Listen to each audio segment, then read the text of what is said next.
हम सदगुरु कबीर बाबा के पंथ के बारे में थोड़ा सा सत्संग सुनाएंगे।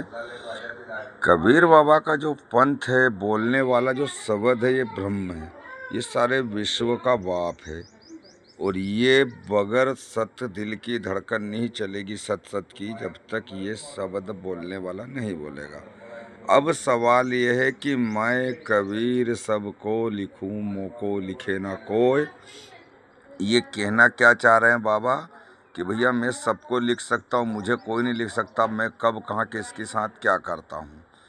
अब इसे कहते हैं अलख निरंजन अद्भुत माया, जाने ना इंसान तेरी, क्या करता क्या कर दे पल में कुदरत है भगवान तेरी। इस शब्द पे आपको विचार डालना है कि हमें जीवन में कोई गाली देगा, कोई डटकार मारे, फटकार मारे, वहाँ ये सोच लो कि ये हमारे प्रभु, यही राम है, यही अल्लाह है, यही हमारे कृष्ण भगवान है। जितने भी सृष्टि पर धर्म है, जितने भी देवी देवता जिस रूप में भी बोलने वाले हैं, ये सारी दुनिया का मेन है। अब आपको 500-600 साल पहले जो भी संत आए थे, उन्हें जो आज पूजा जा रहा है, उन्हें ही मानना पड़ेगा।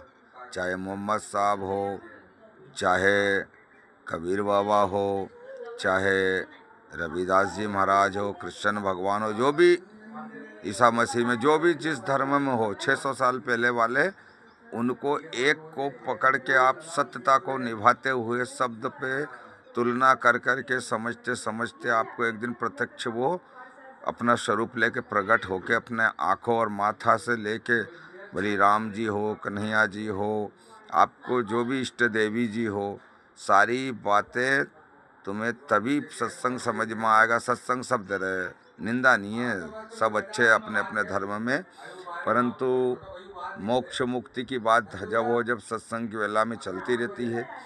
और हम भी दो पाँव के मनुष्य, तुम्हारे ही बहन भाई जैसे हम भी है, परंतु ये शब्द को, पंथ को समझना, निर्वाह करना, रविदास जी महाराज हुए, साईं बाबा हुए, ये साधारण पुरुष नहीं थे।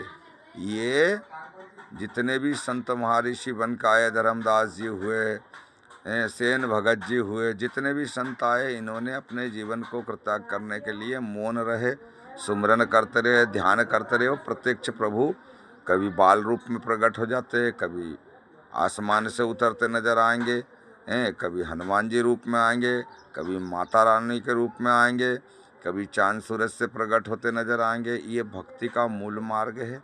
सत्संग सब दे रहे हैं, हम सबका स्वागत, सबको प्रणाम करते हैं। और आप जितने भी सत्संगी सुन रहे हैं, हम आपके भी हृदय देश में प्रणाम करते हुए, सदगुरु हमारे सबके हृदय में है। अपनी दुकान हम तो खोलना नहीं चाह रहे, हम तो ये बताना चाह रहे हैं जो हमने प्रत्यक्ष प्रमाण करा, अपना अनुभव देना चाह रहे हैं बस। अनुभव का मतलब ये है कि आप भी कोई एक इष्ट को पकड़ो और सत्य को धारण करके बोलने वाले ब्रह्म पे विशेष ध्यान रखते हुए अपने जीवन को कृतज्ञ करिए। यही सत्संग का आज का मूलधन है। इसी के साथ हम सत्संग को विराम देते हैं। जय श्री राम।